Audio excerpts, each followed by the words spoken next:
Skiplagging. Is this the next hack to get cheaper flights?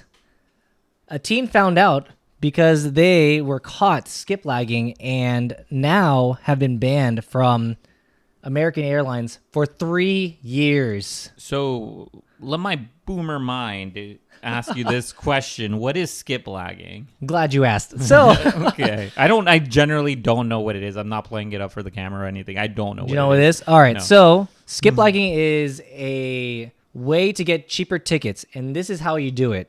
So, there's a website that advertises skiplagging.com. Not sponsored, and I'm not sure if how valid this is. Okay. Use at your own caution. But skiplagging is a way to get cheaper flights by booking a flight that's further away that has a layover in the middle. Oh, okay. And the layover destination is the place you want to go. Oh, okay, yeah. So by getting a flight that has a lot of Layovers, you get typically a discount because it's very inconvenient to get those flights. Because it's really hard to go from one place. And so the airlines typically give you a discount for that type of thing. But you can take advantage, or people have found out that you can take advantage of this situation and get a cheaper flight. Oh, that's by crazy. Stopping.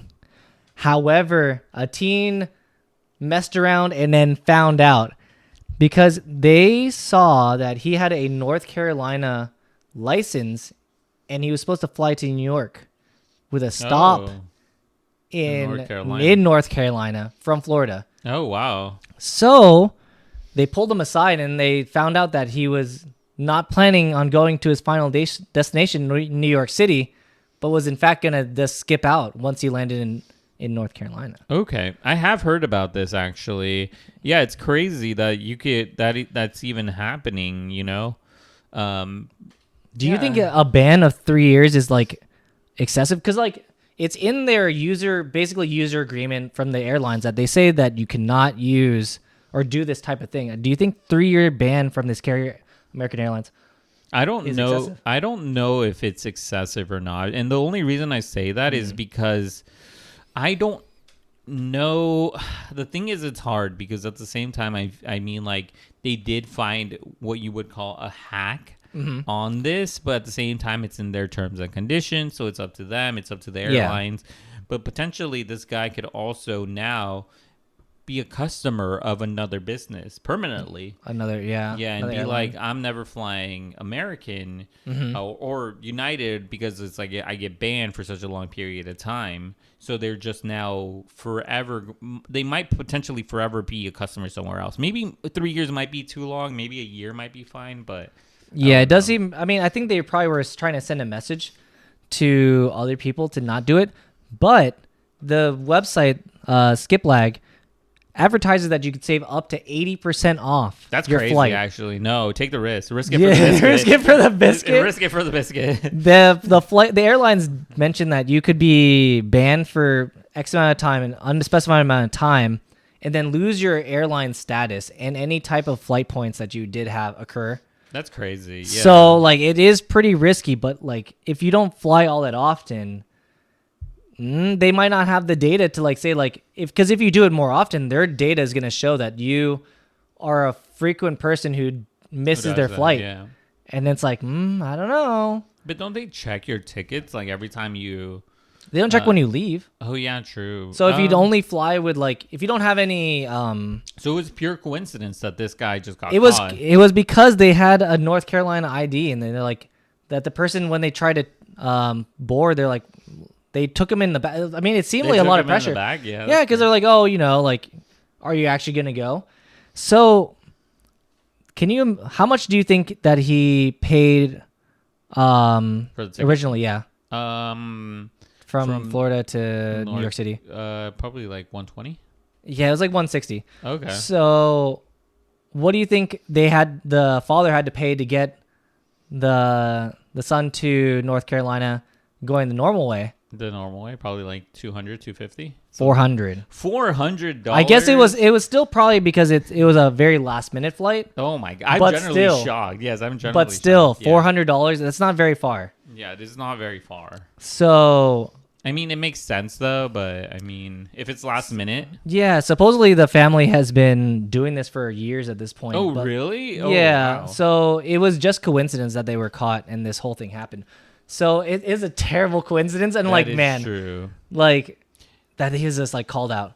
If you are in the comments down below, or if you're watching this video, Yeah, and if you haven't subscribed yet, make sure you like and subscribe. But let us know if you guys have done this before. I have ever used personally not done this this. flight hack, man. I mean, like flights are so expensive. I was looking at the different prices. I'm like, man, that is very tempting. It is very tempting. So I majority fly Southwest, and I mean, Southwest is yeah. like you're essentially flying cows. It is a budget. It is a budget airline. Not as bad as Spirit, but or yes, this other it is one. still very expensive. And I only say that because I got the credit card and I got all the points and stuff like that. But I will just say that yes, flying is very expensive to do, and if you're saving 80%, I could see why some people would risk doing this. Oh, 100%. Yeah. So yeah, if you like this type of content, like you said, make sure to like and subscribe, or Let me know if you would risk it for the biscuit. I think most people would. Yeah. If you don't fly that often, if you fly like once a year, Yeah, like think that's about true. it this way: if you fly only once a year, write this down. There's plenty of airlines. Oh my If you get a God. 3-year ban from Oh one, my God. and you only fly once a year, you just have to wait 4 years, and then then you go back. You just kind of cycle through the different airlines. Just make sure you don't do this on an international one or one that flies international. You can because if it's domestic and it. No, just because you might want to fly international at some point, and you might want to get a good deal. You can't skip. You don't want to skip lag on an international flight. Maybe one that flies domestic. I mean, you could. Yes, you could. But I'm just saying that if you want the option of flying international later on, you don't want to have a ban on one of these airlines. You know. I mean, that's fair. Yeah, I'm just saying. You skip lag to one. Yes, keep and your then you options skip lag open. back to the other one. Keep your option. Keep your options open. Mm-hmm. But I mean, like, yeah. Anyways, yeah. That's wild. That's wild. Yeah, skip lagging, man. That 80% is insane. up to 80%, yeah. $100 is crazy. $100-something, $120, $160 compared to $400. It's a lot. It's a huge difference. It was like most of the prices that they were showing was like 50% off on their website. You know, when we went to Chicago, the average. Wait, how much was your flight to freaking Wisconsin? When we went to Chicago, it was $800 a person. Like 400. 400? That's not that much. 400 something, yeah. It was 800 for Chicago a person. That's because well, I had multiple layovers. Oh, okay, yeah, no. But it's different because I was flying from it's just because of where I flew from. Oh, okay.